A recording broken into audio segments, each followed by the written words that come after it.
diberkati oleh kesaksian Ibu Munte. Dan sebagaimana Ibu Munte ditolong Tuhan, kita juga pasti ditolong Tuhan.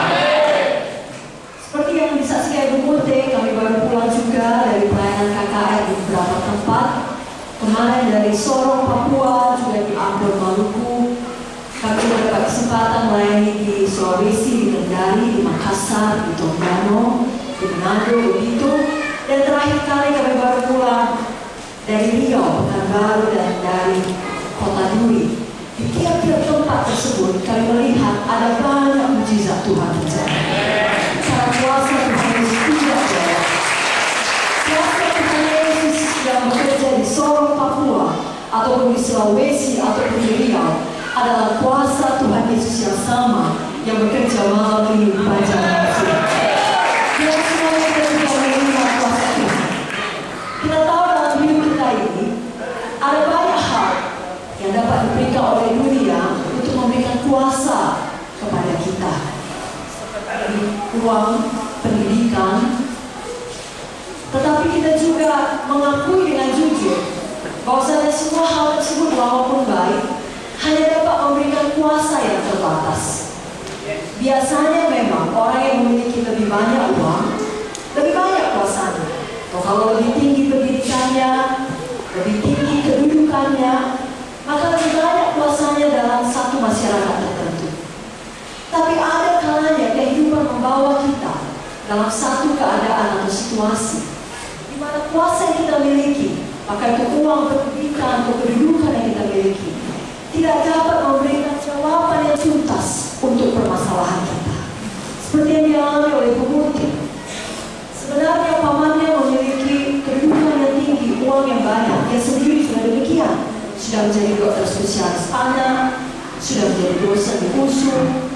Tetapi permasalahan kehidupan tidak dapat semua yang dimilikinya itu memberikan jawaban yang tuntas. Karena semua kuasa dunia ini, walaupun itu baik, hanya terbatas. Malam ini kita diingatkan oleh firman Tuhan, ada satu pribadi yang memiliki kuasa yang tidak terbatas.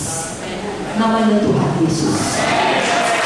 Apapun masalah yang kita miliki, Tuhan Yesus memiliki jawabannya. Dan Tuhan Yesus bukan hanya mampu menolong kita, Dia mau menolong kita. Bukan hanya kuasanya tidak terbatas, kasihnya pun tidak terbatas. Kalau kita punya masalah, katakanlah dalam hal materi atau keuangan, ada banyak orang-orang di luar sana mampu menolong kita, tapi dia tidak mau. Atau sebaliknya, kalau kita sakit, ada banyak keluarga kita mau menolong kita, tapi dia tidak mampu. Tuhan Yesus Dia mau dan Dia mampu. Kasihnya Dia terbatas, kuasanya Dia terbatas.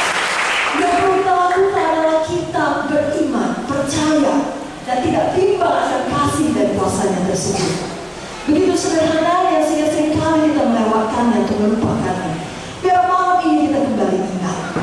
Sama seperti kisah di dalam Alkitab dari buku Yohanes pasal yang ke-11. Di situ ada mengenai seorang yang bernama Lazarus, di mana suatu hari dia sakit keras, bukan sakit yang biasa. Sehingga dua saudarinya, Marta dan Maria, menjadi sangat prihatin. Lalu mereka mengirim berita kepada Tuhan Yesus yang hidup pada masa itu, dan berkata, Tuhan Yesus segera datang ke kota kami, ke Betania. Orang yang kau kasihi, yakni saudara kami Lazarus, sedang sakit keras. Tapi kalau kita baca baik-baik Yohanes 11, setelah mendengar berita tersebut, justru Tuhan Yesus tinggal 2 hari lebih lama di kota di mana dia berada. Sehingga ketika pada akhirnya dia sampai di Betania, apakah yang terjadi? Ternyata Lazarus yang sakit itu sudah meninggal dunia. Dan Maria dan Marta sangat sedih. Tentunya sangat sedih kalau kita mau kehilangan orang yang kita kasihi.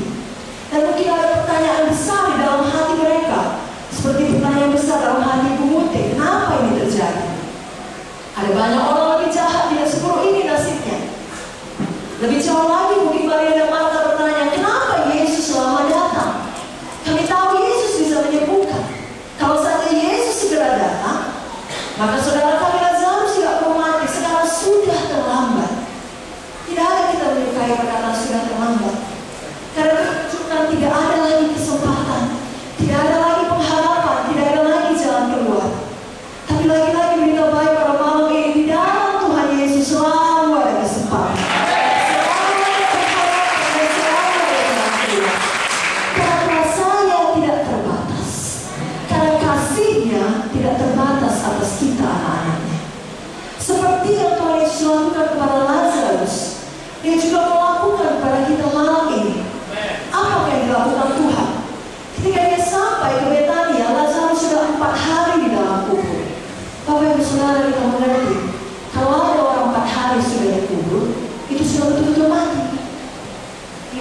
keraguan akan hal itu.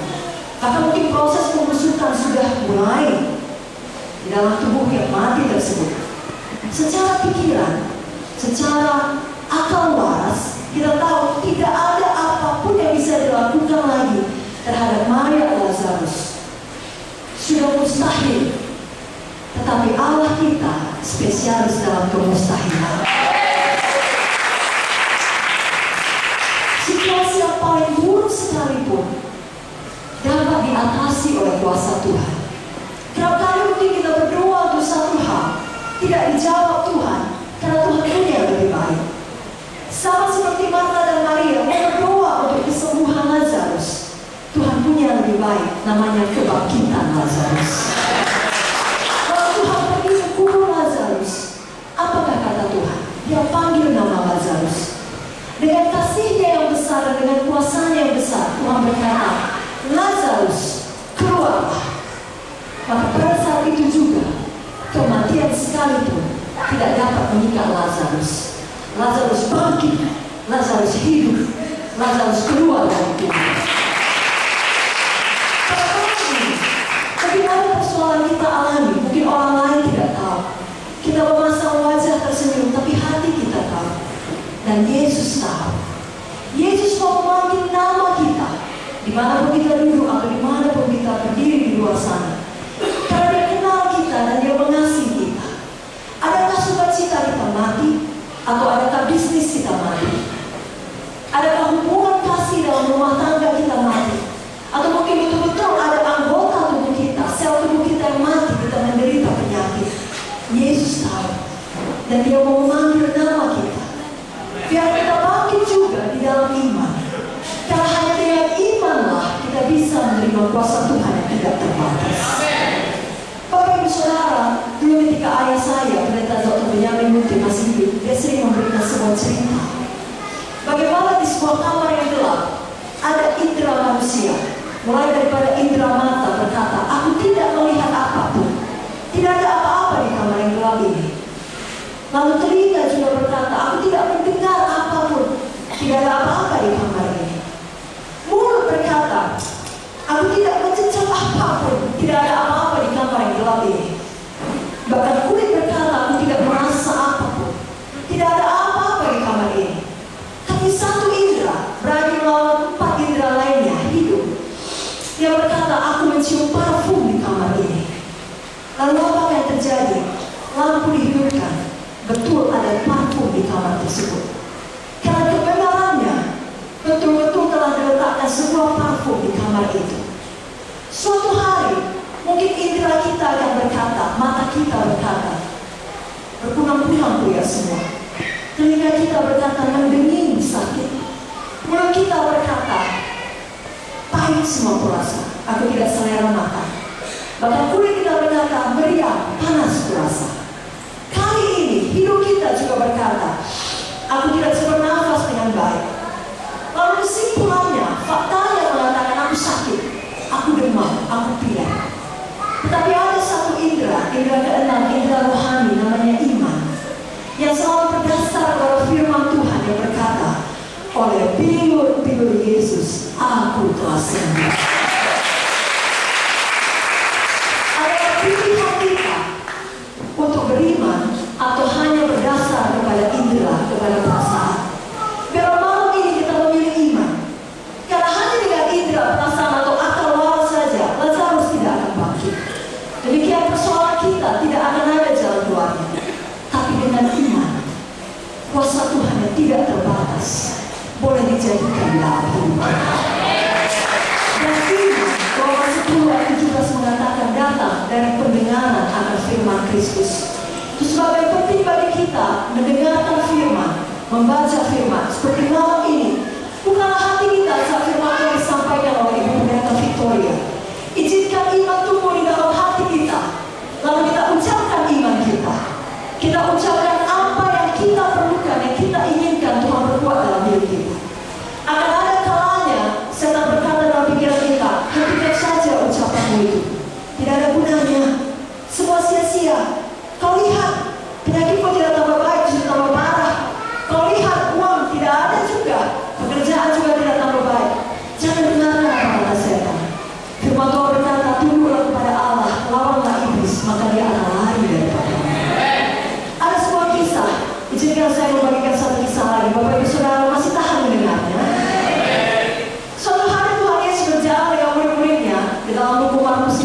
ayat 12 sampai 14 seperti itu saya baca nanti. Dan dia melewati satu tempat di mana ada pohon ara di situ. Lalu Tuhan Yesus mengamati pohon ara itu dan berpikir kalau dia bisa mendapat buahnya. Tapi ternyata tidak ada buahnya karena memang bukan musim buah ara. Lalu Tuhan berkata, Tuhan berfirman kepada pohon itu, jangan ada seorang pun makan buahmu mulai hari ini sampai selama-lamanya. Dan murid-muridnya pun mendengarnya. Tahu saudara apa yang terjadi? Tidak ada apa-apa yang terjadi. Dengan mata badani, dengan indera, pohon ara itu masih tegak berdiri, masih segar, masih hijau, masih hidup. Tetapi kalau saudara baca terus sampai Markus 11 ayat 20 dan seterusnya, keesokan harinya, jadi ada waktu antara itu diucapkan. Murid-muridnya dan Yesus berjalan lagi melewati tempat yang sama. Lalu murid-muridnya berkata, "Guru, lihat, pohon yang telah kau kutuk itu sudah kering sampai ke akar-akarnya." Perkataan firman tidak pernah kehilangan kuasanya. Kalau waktu itu diucapkan, sebenarnya sesuatu sudah terjadi. Mungkin di dalam tanah akar-akarnya sudah mengering, tapi dari luar kelihatan masih segar. Demikian juga kita. Pada waktu kita memilih iman dan memilih mengatakan firman Tuhan, oleh biru-biru Yesus aku telah sembuh, maka sesuatu sudah terjadi pada tubuh kita. Kuasa Tuhan yang tidak terbatas sudah mengalir. Pada waktu kita berkata, roh Tuhan ada padaku, lebih besar dari semua roh yang ada di dalam dunia ini, dari roh ketakutan, dari roh kebimbangan, maka betul-betul kedamaian mengalir, sejahtera mengalir, keberanian mengalir. Sebabnya malam ini, kalau firman Tuhan disampaikan dan Ibu Pendeta akan mengajak saudara bertindak dengan iman, mengucapkan kata-kata iman, kita terus lakukan dan tidak menyerah. Ada kalanya mujizat terjadi dengan insan, seketika itu juga kita sembuh. Ada kalanya seperti cerita Markus 11 tadi, 24 jam kemudian baru betul-betul sembuh. Berapa lama pun waktunya, kita tahu firman Tuhan tidak mungkin gagal. Tapi firman Tuhan kekal selama-lamanya. Mari dengarkan firman Tuhan, izinkan iman tumbuh dalam hati saudara. Dan dalam malam ini, Yesus betul-betul mengalirkan kuasanya yang tidak terbatas. Kita pulang dengan Tuhan Yesus. Kita